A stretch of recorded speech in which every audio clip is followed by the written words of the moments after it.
ہے کہ امت میں فرقہ واریت کی ہوا ہے، یہ درد ہے کہ علماء لڑنے کے لیے اکسا رہے ہیں، یہ درد ہے کہ غلط فہمیوں کو ایجاد کر کے مسلمانوں کو الگ تھلگ کیا جا رہا ہے، یہ درد ہے جس کا آپ اظہار فرما رہے ہیں، لیکن آپ کو تھوڑی سی کریکشن یہ کرنی ہے کہ اسی درد کے مارے ہم یہاں پر بیٹھ کر کے اس درد کا علاج کر رہے ہیں کہ ایک دفعہ حقیقت واضح ہو جائے، وہ غلط فہمیاں دور ہو جائیں، وہ شبہات تمام ہو، تاکہ مومنین مسلمین سارے ایک کامن کاز پر جو ہے وہ آ سکے۔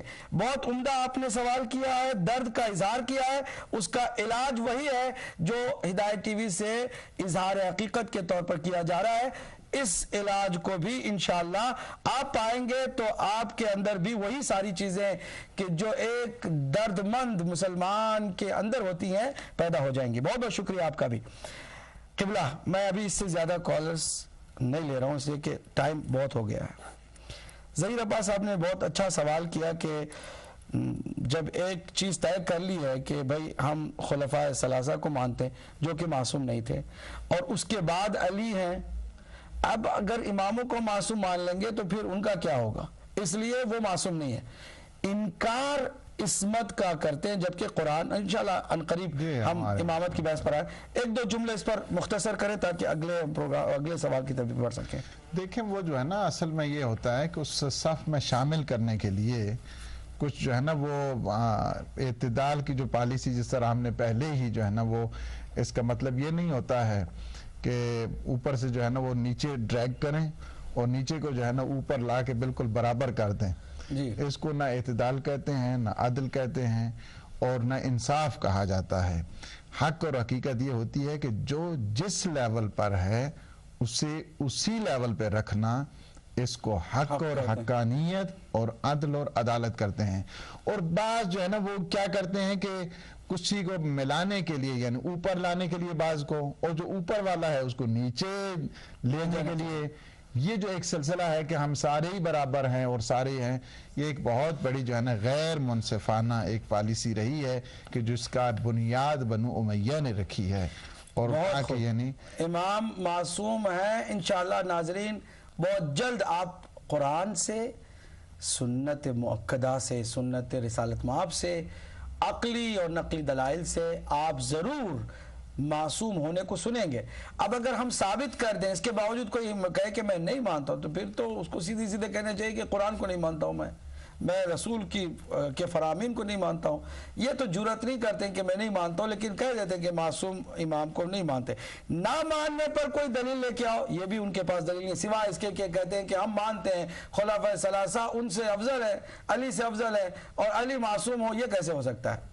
بھائی وہ بھی تو آپ کو دیکھنا پڑے گا، دلیل کے ساتھ بات کو ثابت کرنا پڑے گا۔ ماہر علی صاحب لندن سے ہیں، بیعت کے لیے کہتے ہیں کہ اس پر تفصیلی جو ہے ایک پروگرام ہونا چاہیے، اور اہل بیت کے بارے میں بھی جو انہوں نے کہا کہ اہل بیت کسی کی بیعت نہیں کرتے، اس لیے کہ اہل بیت جو ہے وہ بیعت لینے کے لیے آئے نہ کہ کسی کی بیعت کرنے کے لیے آئے ہیں۔ یہ جو مولا علی کے سلسلے میں بھی افسانہ گڑھا گیا ہے نا، اس کی بھی انشاءاللہ تفصیلات بہت جلد آئے گی، کیونکہ جب ہم امامت کی گفتگو بہت جلد شروع کرنے جا رہے ہیں، منصوص من اللہ کی، جو خود اللہ کی جانب سے امام ہوتا ہے اس کی طرف سے دنیا تمام کو یہ دعوت ہوتی ہے کہ وہ آ کر بیعت کرے۔ اگر کوئی نہیں کرتا ہے، الٹا ان سے بیعت لینے کی کوشش کرتا ہے، تو وہ بیعت تو نہیں ہوتی ہے، وہ ظلم ہوتا ہے۔ اور ظلم اور زورگوئی اور لاٹھی اور اس طرح کی چیزوں کو کسی نے کہیں قانونی نہیں بنایا ہے۔ آگے بڑھتے ہیں، اقبال نقوی صاحب کوپن ہیگن سے، من کنت مولا ہو فاز علی مولا، اس کے معنی میں کہتے ہیں 70 معنی ہیں، بعض نے کہا 14 معنی ہیں، تو خلیفہ کدھر لے کر آئے؟ دیکھیں پیغمبر اسلام کے جو الفاظ ہیں نا بڑے جچے تلے ہیں، سبحان اللہ۔ اگر اسی جملے پہ جو ہے نا غور کر لیا جائے، جو کہ نہیں کرتے، اسی پہ اگر کر دیا جائے، پیغمبر ایک دفعہ نہیں مولا فرمایا، پیغمبر اسلام نے 2 دفعہ مولا فرمایا۔ سبحان اللہ۔ یعنی یہاں پہ امیر المومنین کی ولایت کا مسئلہ نہیں ہے، مولائیت کا مسئلہ نہیں ہے، انہیں پیغمبر اسلام کو کس معنی میں آپ مولا سمجھتے ہیں؟ من کنت مولا ہو، سبحان اللہ، جس کا میں مولا ہوں، فہذا علی مولا، اس کا علی مولا ہے۔ آپ پیغمبر اسلام کو مولا دوست مانتے ہیں تو پھر علی بھی دوست گئے ہیں۔ یعنی یہ ہے آپ کی جو شان رسالت ہے، اس پہ جو برہم رسالت ہے آپ کے نزدیک یہ ہے.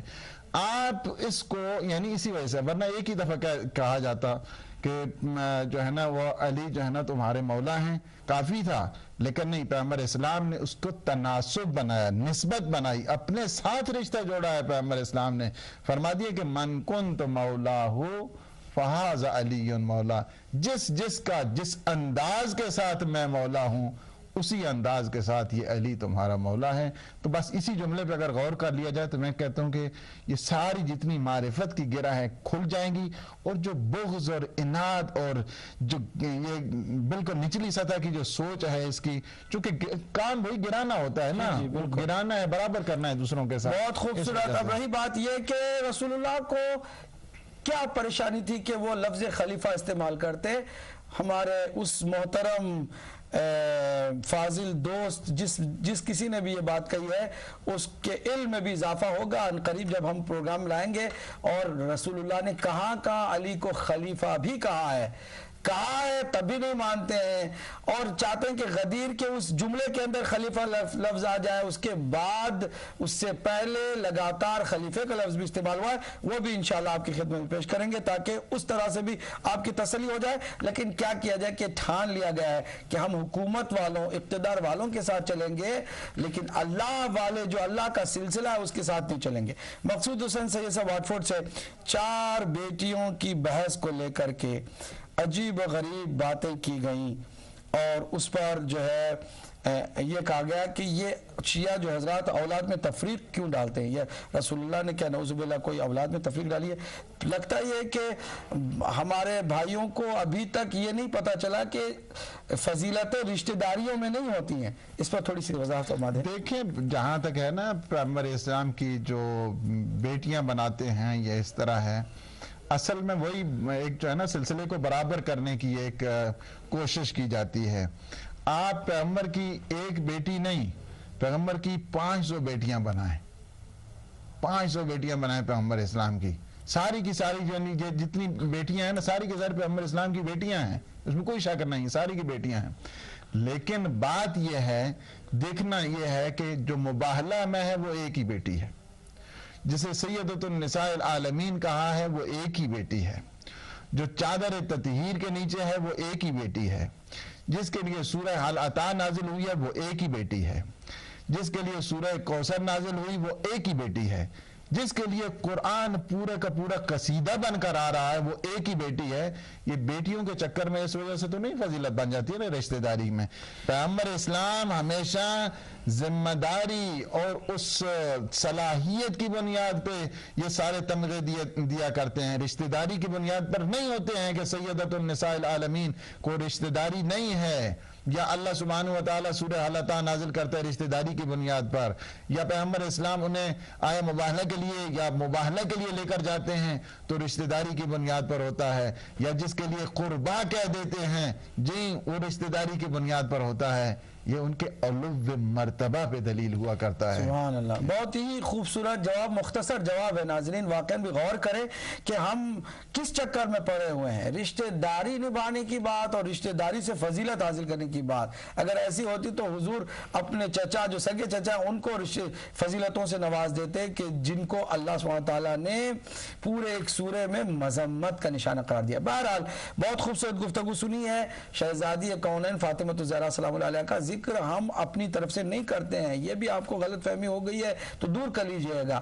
رسول اللہ صلی اللہ علیہ وسلم باپ ہونے کے ناطے نہیں بلکہ کائنات کے نبی اور رسول ہونے کی حیثیت سے، اور کائنات کی ملکہ جناب سیدہ فاطمہ الزہرا سلام اللہ علیہا جو سیدۃ النساء العالمین ہے ان کو اس حیثیت سے فضیلتوں سے نوازتے ہیں، اور اللہ کے طرف سے جو حکم ہے اس کے مطابق ذکر کرتے کہ تمام خواتین عالم کے لیے یہ سیدہ نمونہ عمل ہے. اس بنیاد پر ذکر ہوتا ہے، نہ کہ رشتہ داری کی وجہ سے. یہ ہم دامادی اور سسرال اور سسرے اور سسرے داماد کے چکر میں پڑے ہوئے نہیں ہیں. آپ اگر غور سے شیعہ عقائد